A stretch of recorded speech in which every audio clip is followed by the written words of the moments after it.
Hai semuanya, Assalamualaikum. Kembali lagi ya di Kebun Muhalwa. Kali ini saya akan sedikit sharing tentang cara mengolah media tanam bekas agar menjadi media tanam yang lebih subur dan siap ditanami lagi dengan tanaman yang baru. Nah teman-teman, ini adalah media tanam bekas di dalam polybag, tapi saya lupa ini tuh bekas menanam apa. Sepertinya tanamannya itu udah saya cabut dulu, tapi lupa gitu karena udah beberapa bulan yang lalu juga. Dan ini kondisinya saya diamkan aja di halaman seperti ini, kehujanan, kepanasan, karena beberapa bulan kemarin juga saya nggak sempat ngurusin kebun, nggak sempat berkebun karena kondisi badan yang kurang fit ya. Nah ini kondisi media tanam bekasnya, masih terlihat ada serabut-serabut akarnya ya teman-teman ya, bisa dilihat seperti ini. Media tanam bekas ini ya sebenarnya bisa digunakan kembali ya teman-teman, jangan langsung dibuang gitu aja karena kan sayang banget ya, ini tanahnya itu kan beli gitu ya, pupuknya beli, sekamnya beli, jadi sayang banget gitu kalau langsung dibuang gitu aja.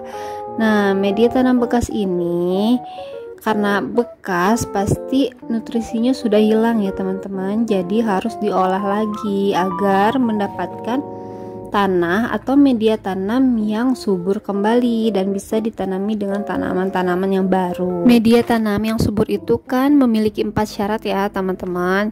Yang pertama itu poros dan gembur. Yang kedua mengandung unsur hara dan mikro. Yang ketiga mengandung mikroorganisme baik. Dan yang keempat memiliki pH netral. Nah jadi kita akan olah media tanam bekas ini agar memenuhi keempat syarat tersebut. Sebenarnya cara mengolah media tanam bekas itu sama aja sih kayak kita membuat media tanam baru gitu teman-teman. Tapi di sini tanahnya itu diganti dengan media tanam bekas. Jadi media tanam bekas itu kita anggap aja sebagai tanah yang belum kecampur campuran lain.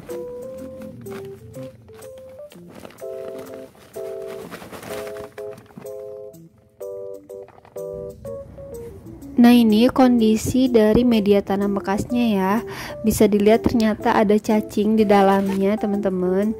Nah kalau ada cacing gini sih insya Allah ini tanahnya itu subur ya, karena kan kotoran cacing atau kascing itu bagus banget untuk kesuburan tanah. Nah ini bisa dilihat saya nemu lagi ada berapa tadi ya, 3 kalau nggak salah tuh cacing besar-besar kayak gini. Nah sekarang kita langsung aja olah media tanam bekasnya ya teman-teman.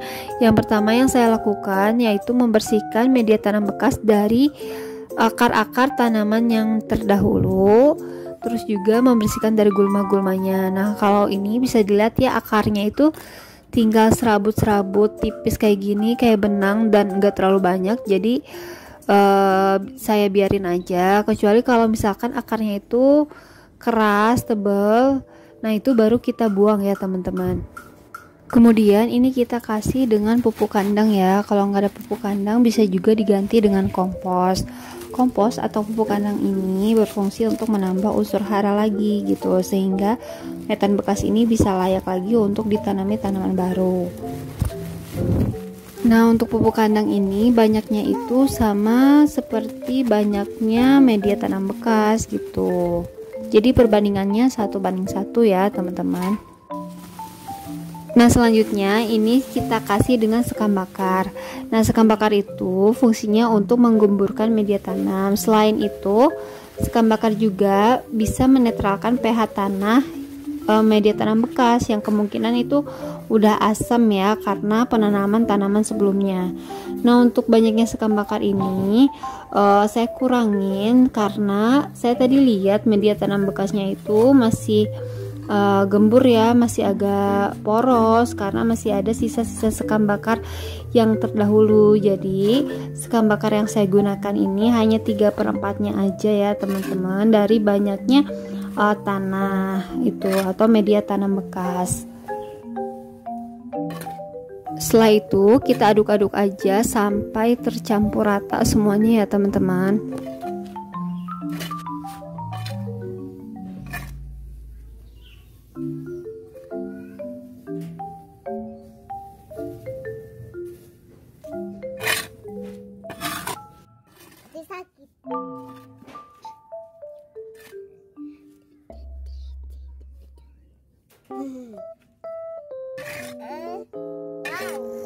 Setelah semuanya tercampur rata, kemudian kita siram media tanamnya ini dengan pupuk organik cair atau cairan mikroorganisme lokal ya teman-teman. Nah, kalau teman-teman nggak punya cairan mol ini, bisa pakai air cucian beras saja yang mudah didapat.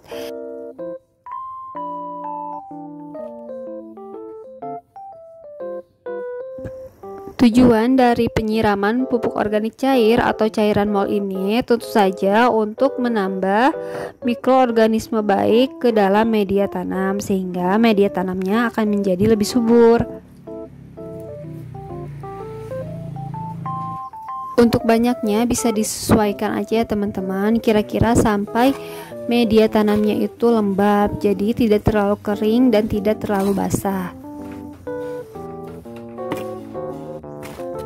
Setelah itu kita masukkan lagi ke dalam wadah atau bisa langsung ke pot atau polybag seperti ini ya teman-teman.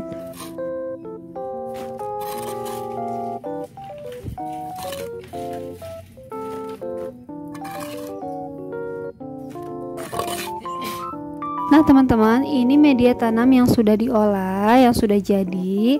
Alhamdulillah dapatnya 2 pot. Nah kemudian pot ini kita simpan di tempat yang teduh ya teman-teman, dan kita tutup dengan sesuatu agar proses fermentasinya berlangsung, karena tadi kan sudah kita siram dengan cairan mikroorganisme lokal.